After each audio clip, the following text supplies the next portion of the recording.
Hello, everyone. Welcome to Elevating Your Life. I am here today with just a gentleman who is so knowledgeable, and he's going to share so much with us. We have with us today Michael Collins.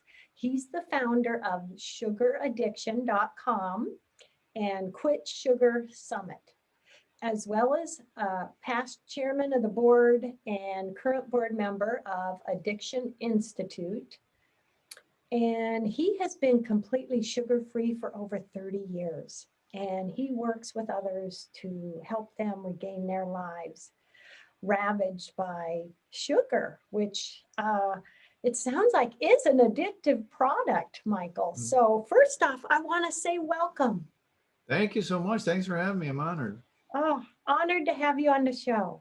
Well, let's begin with a bit of your background and what triggered you to, you know, be so passionate about sugar and to write your book, Last Resort Sugar Detox Guide. Right, right.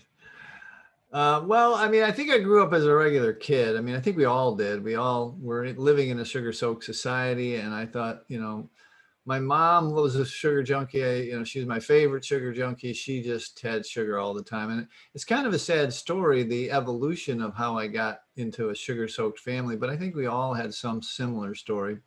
My grandmother died when my mom was just 8 years old. And when they were, they had to move in with my great aunt, her aunt, and my grandfather made a deal with his cousin who owned the country store across the way. And he said, Jim, anytime my mom came in, she could have any candy she wanted, just give it to her, put it on my tab. And so that was a wonderful, loving gesture for a woman, a young girl who just lost her mom. But it set up a cascade of, my mom really believed that sugar was love. And she lived that way as we were growing up. We would make cookies every Saturday, oatmeal chocolate chip cookies. And we literally, I mean, this is crazy. If you think about it in today's time, we had unfettered access to the sugar bowl. We could literally use as much sugar. I have that bowl that from the estate. And we would scrape a quarter or half an inch of sugar off the bottom with the milk when we ate our cereal. And Kool-Aid with 3 times the recipe of sugar.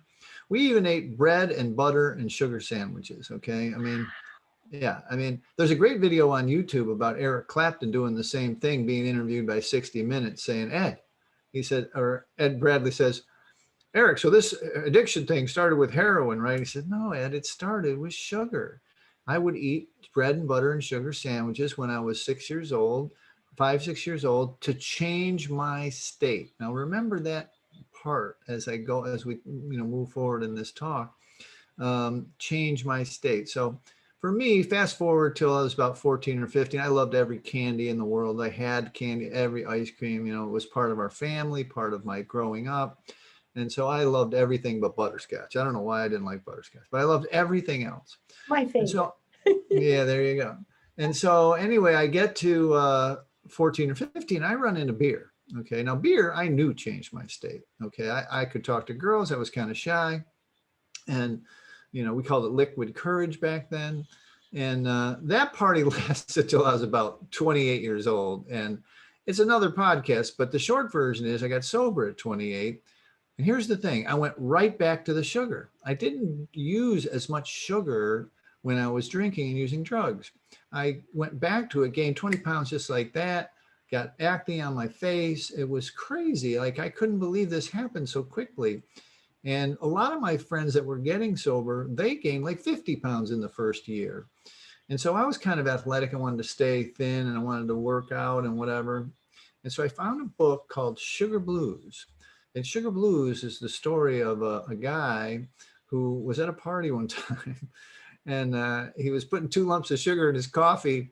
And a voice from behind says to him, I wouldn't have that stuff in my house, let alone my body. Turns out the woman was Gloria Swanson, the famous movie star, right? And they end up getting married. She was her 3rd marriage. And they promote that book all over. And it did pretty well in the late 70s and early 80s. And I found it in the early 80s. And So I just love the history lesson. It talked about England growing a cartel by slavery, taking the empty boats to Africa, picking up the slaves, going to the Caribbean, picking up sugar, molasses, rum, coffee, tea, whatever, the Americas, and bringing it back, and grew a giant cartel. I love that part of the thing. And I still love that. I still believe that we can't get out of this mess societally or individually unless we know how we got in it. Okay. So the next stop is I talked my wife at the time into having two children. They were twins, it turned out. No sugar, no flour, no caffeine in the womb until they were 6 years old. We kind of broke down at a birthday party when they were 6, and we regained our composure the next day. And during their childhood, only outside birthday parties, never in the house did they have sugar.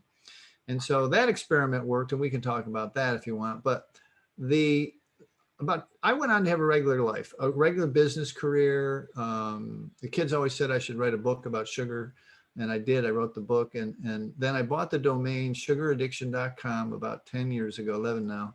And I just started providing all the best information that I could. And I got some folks to change, and they, it went okay. But then when I started about 3 years ago, I was kind of semi-retired. I started coaching. I started groups online, and it was that support that really tripped the trigger and really got a lot of success. So that's the short version. That's the podcast version. I mean, if, like I said, it usually brings up more questions than it answers. But, I'd love to answer any questions you have about it, but that's my short version of how I ended up here. So basically, would you say sugar addiction is very real? Yeah. And sugar withdrawals are very real to this day. Is Yes. it, and maybe even more so? My resolve and my belief in that statement gets stronger daily. It really does. One of the things that sugar is not, it's like Rodney Dangerfield, that comedian. He's like, it gets no respect. Sugar gets no respect as a psychoactive drug, okay, as a drug of abuse or a drug of addiction. And you only have to ask someone who's lost 200 or 300 pounds, who's fallen to a right-sized body, who's put type 2 diabetes in remission, or, had some miraculous thing happen in their life when they went 100% abstinence, sugar, flour, and caffeine, to tell you that they had to go through the regular recovery that an alcoholic or a drug addict, that had nothing to do with the food they were eating, or very little. Yes, they had to eat whole food, and nothing to do with exercise, and nothing to do with body mass index or anything like that. It had to do with the emotional state that I described earlier, that people have used this drug as an emotional management tool since they were in the womb, probably, but definitely since they were babies. And they have to reorder that emotional management process. They have to go for a walk. They have to go for a run. They have to go to the gym, go to yoga, get a hug, make love, do anything different that nature provides dopamine. The key to this whole thing is the brain reward chemicals. Now, this anecdotally, somebody's telling me I was pronouncing that word wrong, using two T's, but anecdotally, I don't know, whatever. Anecdotally, over years, people have discovered that if they stay off the white stuff, they'll get better. Well, here's what happens now scientifically. We know for a fact that the dopamine, serotonin, norepinephrine, GABA, our nucleus accumbens, is affected by these drugs. And in the same ways that alcohol and other drugs affect it. And so when you're pounding 20 teaspoons a day through your body, I mean, that's just average. A Coke is 12 teaspoons. So, I mean, like anybody with any kind of habit at all is doing 30, 40 teaspoons a day or more. And the dose makes the poison, right? We take a little alcohol, we take a little heroin, we take a little cocaine. We're taking in 40, 30, 20, 30, 40 teaspoons a day of this stuff, and the dose makes the poison. So it is, I like to say, that's one of the reason I like these little podcast episodes, is we don't have a sound bite, meat is murder, or Friends don't let friends drive drunk, that immediately people understand it. They don't really quite get it till I explain this emotional management stuff, as opposed to the restrictive nature of the $60 billion diet industry. It's just not the same. Obviously, I come from an addiction recovery background, and this is kind of how I came up understanding this. But as I look at it, the more I work with, we've done thousands of these detoxes now, patterns have developed. So I can tell that the people who focus on the food and focus on the exercise don't do as well as the folks who understand that they've been using it as an emotional management tool. Yeah. So, yeah. What would you say to someone that is wondering, I wonder if I have a sugar addiction? What do they need to look at? Just look at their diet, figure out how much food or sugar they're taking in with their food and drink? Yeah, so I got it's a little bit of a flippant answer to that question. Sometimes it's like, if I always tell them, if you get to sugaraddiction.com, you probably don't need to take the quiz to see if you're a sugar. If you think you're a sugar or have an issue with sugar, most likely you do. Because it becomes an internal locus. It's something that you decide. It's not yet named into the DSM-5, which is the medical diagnostic tool guidebook. And they're trying to get it into the Food Addiction Institute, trying to get it into the DSM-6, but that probably won't happen either. Probably be the DSM-7 or further. So it's not something that they can get insurance for or go to treatment for or whatever.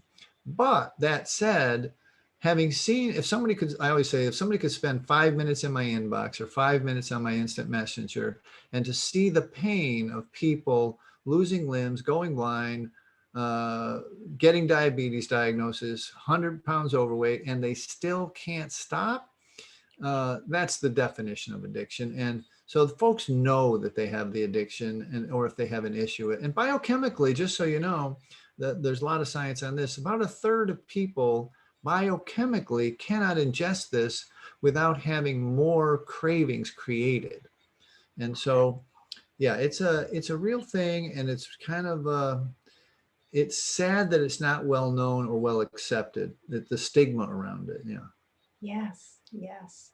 So in your book, do you help people guide through finding a way to detox?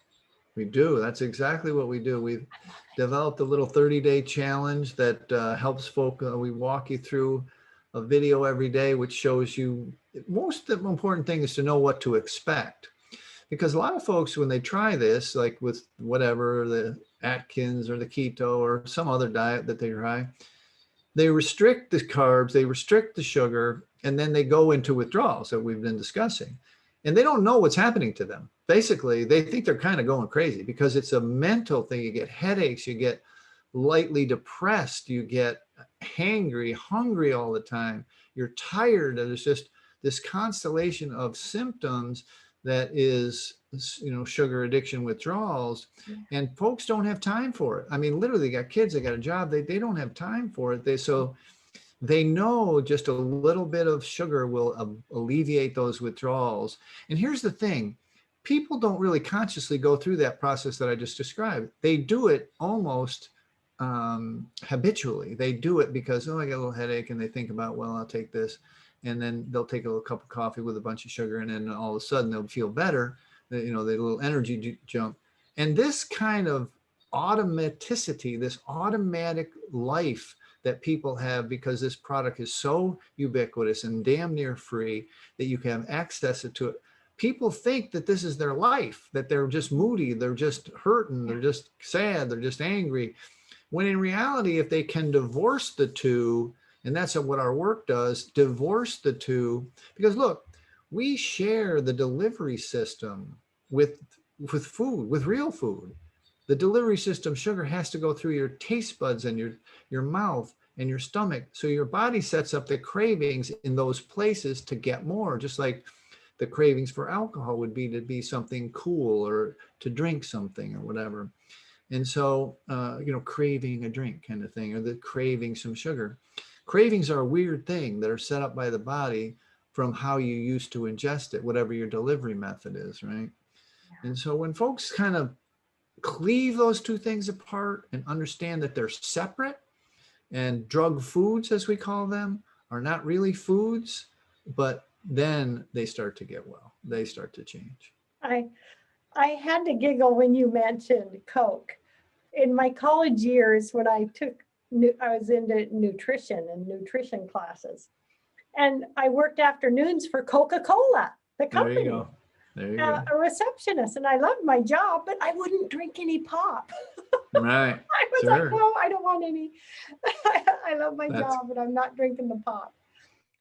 That's great. Something that has always been a question for me with, Mhm. really caring about my nutrition and it's really can be difficult to know the right from wrong. So, we have the sugar that you go buy a box of sugar at the grocery store, but you have the sugar that's, let's say, in a nutrition drink from fruit. So I can look at that and go, well, there's sugars, but those are good sugars. I mean, what would you say about the difference between putting a teaspoon of sugar in your coffee compared to drinking a glass of juice or eating some fruit that has sugar? Yeah. Yeah, I get a lot of pushback on this, and I want to be as transparent as I can so that people understand kind of what we do here. There's a great video on YouTube which explains this a lot better than I do. Guy's name is Gary Fettke, Fettke, Dr. Gary Fettke. He's from Australia. It's called "Is Fruit Good for You?" So you can check that out. But the short version is that fruit. Look, the offending molecule, just for your folks, and you kind of set it up pretty perfectly, is that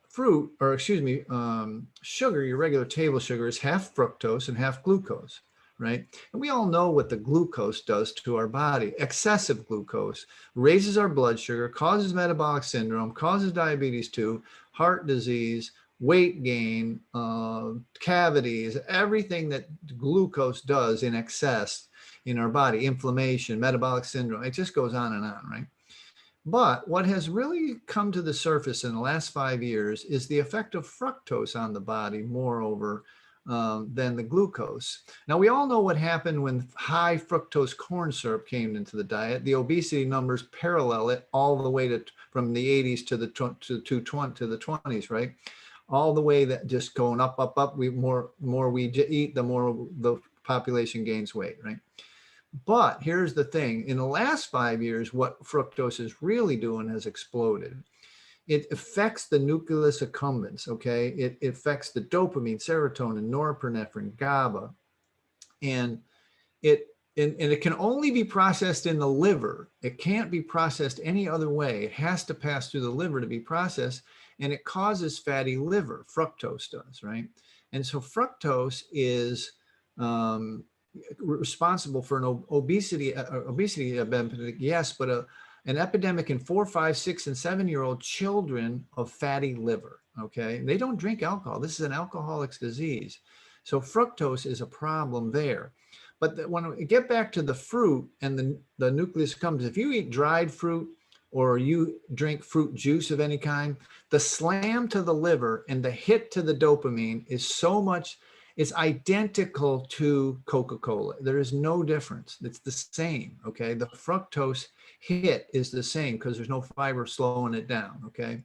Now, that's number one. Number two is, for the last 300 years, we have hybridized fruit to be what? Sweeter, okay? Let's look at a navel orange or a seedless grape. These things cannot propagate in nature. These are man-made products by splicing and making these trees that have that can produce this product. And these giant beautiful apples and oranges and everything, peaches, are hybridized for the fruit. Back in the day, apple was like a little crab apple you ate, and if you wanted to risk getting stung by a bee, you would go there and but it was once a year when this stuff was ripe. That's what God or evolution, whatever your belief system is, had us eating fructose. That's how much fructose we got in a year. So when you realize that fructose in the last 5 years has been tied with dopamine activation. It's literally called down regulating. You thin out, you have less dopamine receptors by pounding it with fructose. And somebody's on table sugar, like 20, 30 teaspoons a day, you see the problem. What happens in withdrawal symptoms is that the fructose in the sugar leads you back to the high, I call it high test, the actual crystalline sugar, right? You can't separate them. The neural pathway in your brain cannot be separated out, okay? It can't, so people think, people hate this analogy, but I do it anyway for the recovering people. You're drinking beer, you're looking for whiskey. You're drinking whiskey, you're looking for cocaine. You're elevating, you're going up. And the same thing happens when you have a little bit of fruit on your detox. You're thinking, your body starts, and this happens to be with stevia and monk fruit and all these other sweeteners. Your body starts to think, that used to be paired with. Now, you don't think this consciously. Your body starts to crave the sugar, and then you're looking for, candy or whatever. So again, it's a little bit of a setup, takes some time to walk through it. But if you follow that explanation, you understand why during your detox, it's best to go with really super low glycemic fruits like berries or something, just to fight off the withdrawals a little bit. And then try it without just for 30 or 60 days, see how you feel. Yeah. And really there's a lot of implications of heavy fruit use that are problematic. Yeah. And, we do things like myself every morning, I pour a bunch of fruit in my morning smoothie. Mm-hmm. So really, I'm giving myself an overdose of sugar. Yeah, get yourself a continuous glucose monitor. You can get one from, depending on what state you live in, you can definitely get from NutriSense IO. It's not very expensive. You don't need a prescription. Well, they have docs that'll give you a prescription. Normally, you need a prescription in the United States, but you will see what happens to your blood sugar every morning when you do that. It will be the most enlightening personal awareness thing that you've done in decades. It will blow you. And I know you're a seeker. I know we talked before the event, before this talk, and you really want to seek out the best for yourself and your family. Check it out. Just try it and see what happens when you smoothie in general. Now you've pulverized that fruit. And so it's, really mainlining. And again, people don't like my drug analogies, but they're mainlining fructose into your liver. And you can be as beautiful as you are, as thin as you are, called TOFI, thin on the outside, fat on the inside. Thin on the outside, fat on the inside, TOFI, right? You can have fatty liver. You can, and I'm not saying you do. I'm just saying that these things manifest in people all the time. Yeah. And really, people are always getting on me about protein shakes and morning shakes and smoothies, but I think I've had, I sound confident, but I've done over 1,000 of these, like one-on-one. It's like people, and there's patterns that develop, and people that struggle when they use smoothies, when they use coffee, they struggle. And when they don't struggle. And so anyway, I'm on my soapbox. I apologize. Wow. Because I live for my morning smoothie every morning, but I'm thinking now there's going to be a lot less fruit and more just the greens and the nuts and the protein. Yeah, I think what's happening, and this used to happen to me when I did a lot of fruit, is I really started thinking about the heavy fruit I would think about, like you, I'd want to wake up and have it because it's the first buzz of the day. Yeah. You've rested a little bit. You're getting that nice hit to the dopamine, and it really does set you up for the day. And a lot of people genuinely, you look like one of them, or sound like one of them. That's about all you need. You're not going to go running off to candy or anything after that. But some people do, and they can't separate the two until they get some time away from the sugar, the granular sugar. Oh, this is so fascinating, Michael. Oh my gosh. Oh gosh. Some people have different words for it. Your book just They're Sounds like, absolutely amazing. I can't wait to read it. This is fantastic. well, the name of the book is simple because they've tried 6.8 different diets, some as many as 10 and 15 different diets. And this is Yes. the last house on the block. Yeah, yeah. Well, let everyone know where they can get your book and learn more about you and share, whatever last words you want to share with us before we say goodbye today. Sure. Thank you. And I appreciate you having me. We're at sugaraddiction.com, and there's a book right there, a big yellow book. You'll see it. You can download it for free. It was on it. We can buy a paperback if you want on Amazon, but you can download that one for free. And we have the 30-day challenge there. If you want to take that, it's, I come into your inbox every day and kind of instruct you a little bit and from the patterns that I've seen over the years. And the thing that I like to leave people with is, I've found over the years that what happens is the people that succeed, they're a little bit of a pioneer. They're not like afraid. They do their own research. They've kind of come to the conclusion that something's bothering them. And then they join a new tribe. They're not afraid to break out of their family of origin.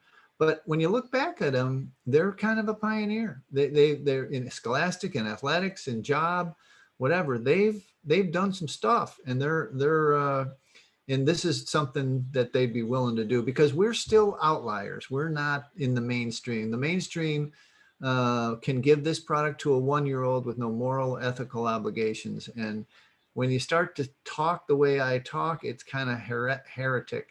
People are like, how can sugar, beautiful sugar? I didn't want this job. I did not want to be the anti-candy man, but the science is there. And now the success stories of people that want to quit are there. So yeah, venture out if it resonates with you. We've grown up that, candy's a treat. Candy's a treat. Right. Treat ourselves. That needs to be broken for sure. Yes, yes. Oh gosh, this is so fantastic, Michael. Thank you so much for sharing this information. I'm really grateful.